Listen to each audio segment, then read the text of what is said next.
Hello, welcome back to the reading of the poem of the Man God, written by Maria Valtorta, Volume 2, Chapter 164, Towards the Retreat on the Mountain Before the Election of the Apostles. 15th May 1945. The boats of Peter and John are sailing on the placid lake, followed by, I think, all the boats that exist on the shores of Tiberias, because they are so numerous, large and small, coming and going, endeavoring to reach and overtake the boat in which Jesus is, and then forming a long line behind it. Prayers, entreaties, requests, and outcries can be heard over the blue waves. Jesus promises, replies, and blesses. In his boat there is also Mary, and the mother of James and Judas, whereas in the other boat there is Mary Salome with her son John and Susanna. Yes, I will come back, I promise you. Be good. Remember my words, so that you may connect them with the ones I will tell you later. I will not be away long. Do not be selfish. I have come also for other people. Be good. You will hurt yourselves. Yes, I will pray for you. You will always have me with you. The Lord be with you. Of course I will remember your tears, and you will be comforted. You must hope and have faith. And thus, blessing and promising while the boat is moving, they reach the shore. It is not Tiberias, but a tiny little village, a handful of poor, almost forlorn houses. Jesus and the disciples disembark, and the boats handled by the servants and Zebedee go back. Also the other boats imitate them, but many of the people in them disembark and want to follow Jesus at all costs. Among them I can see Isaac with his two protégés, Joseph and Timonius. I do not recognize anybody else amongst the many people of all ages, from youngsters to old people. Jesus leaves the village, the few poorly dressed inhabitants of which remain quite indifferent. Jesus has given alms to them, and then reaches the main road. He stops. And now let us part, he says. Mother, you with Mary and Salome will go to Nazareth. Susanna can go to Cana. I will soon come back. You know what is to be done. God be with you. But for his mother, he has a special greeting, a salutation, all smiles, and also when Mary kneels down, setting an example to the others in order to be blessed. Jesus smiles most kindly. The women, with Alphaeus of Sarah and Simon, go towards their town. Jesus addresses those who have stayed. I leave you, but I am not sending you away. I leave you for a short time, as I am retiring with my disciples to those mountain gorges, which you can see over there. Who wishes to wait for me should do so here on this plain. Those who do not wish to wait can go home. I am retiring to pray because I am on the eve of great events. Those who love the cause of my Father should pray, joining me in spirit. Peace be with you, my children. Isaac, you know what you have to do. I bless you, my little shepherd. Jesus smiles at emaciated Isaac, who is now the shepherd of men gathering round him.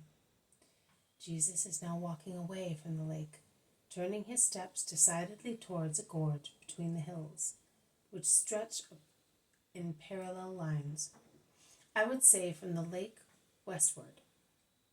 A little but very noisy, foamy stream runs down between one rocky, rugged hill and the next one, which is so steep that it resembles a ford.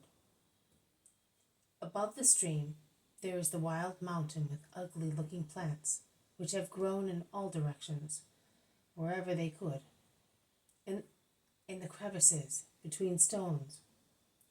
A very narrow, steep path climbs up the more rugged hill, and Jesus takes it. The disciples follow him with difficulty, in single file, in dead silence. Only when Jesus stops to let them recover their breath, where the path, which looks like a scratch on the impervious mountainside, widens out, they look at one another without uttering a word. Their glances say, "But where is he taking us?" but they do not speak. They only look at one another more and more desolately as they see Jesus resume walking up the wild gorge, with its many caves, crevices, and rocks, where it is very difficult to walk, also because of the bramble and thorny bushes, which catch their clothes on all sides and scratch them and cause them to stumble and hurt their faces. Also the younger ones, laden with heavy sacks, have lost their good humor. At last, Jesus stops and says, "We shall stop here for a week in prayer to prepare you for a great event. That is why I wanted to be isolated in this desert place, away from all roads and villages. The grottos here have already been useful to men in the past. They will be useful also to you. The water here is cool and plentiful, whereas the earth is dry. We have enough bread and food for the time we shall be staying. Those who last year were with me in the desert know I lived there.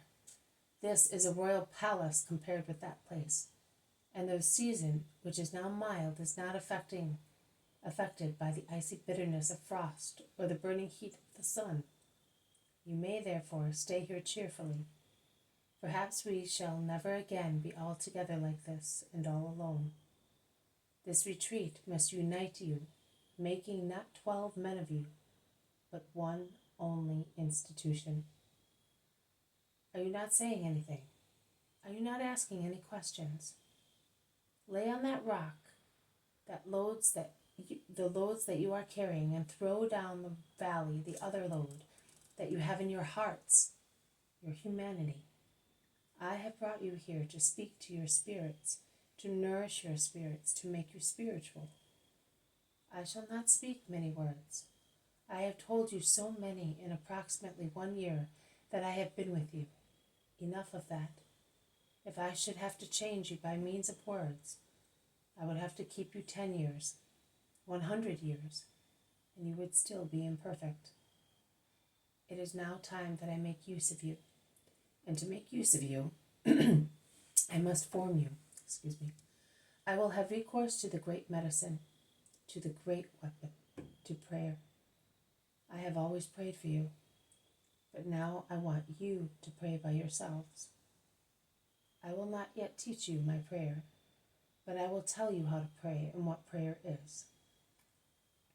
It is the conversation of sons with the Father, of spirits, with the Spirit, an open, warm, trustful, quiet, frank conversation. Prayer is everything. It is confession, knowledge of ourselves, repentance, a promise to ourselves and to God, a request to God, all done at the feet of the Father. And it cannot be done in a turmoil, among distractions, unless one is a giant in prayer. And even giants suffer from the clash with the noise of the world in their time of prayer.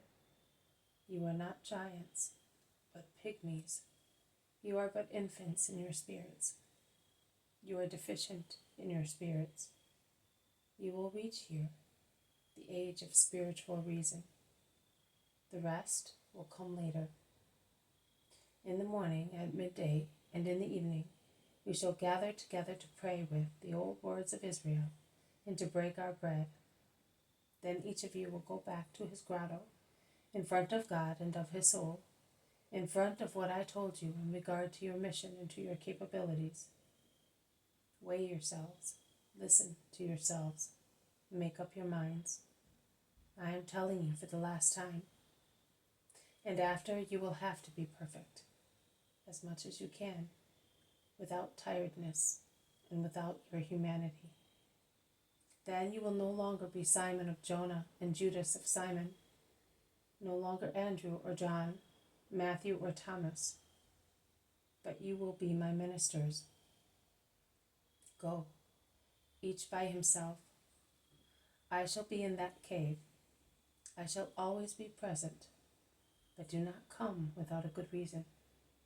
You must learn to do things by yourselves and be all by yourselves, because I solemnly tell you that a year ago we were about to become acquainted with one another, and in 2 years' time we shall be parting. woe betide you and me, if you have not learned to act by yourselves. God be with you. Judas, John, take the foodstuffs into my cave, that one. They must last, and I will hand them out. They are not enough, objects someone. They are sufficient not to die. A too full stomach makes the spirit dull. I want to elevate you and not make you dead weights. This has been a reading from the poem of the Man God, written by Maria Valtorta, Volume 2. Chapter 164. Towards the retreat on the mountain before the election of the apostles. Thank you for listening. I will see you tomorrow. May God bless you, and may peace be with you.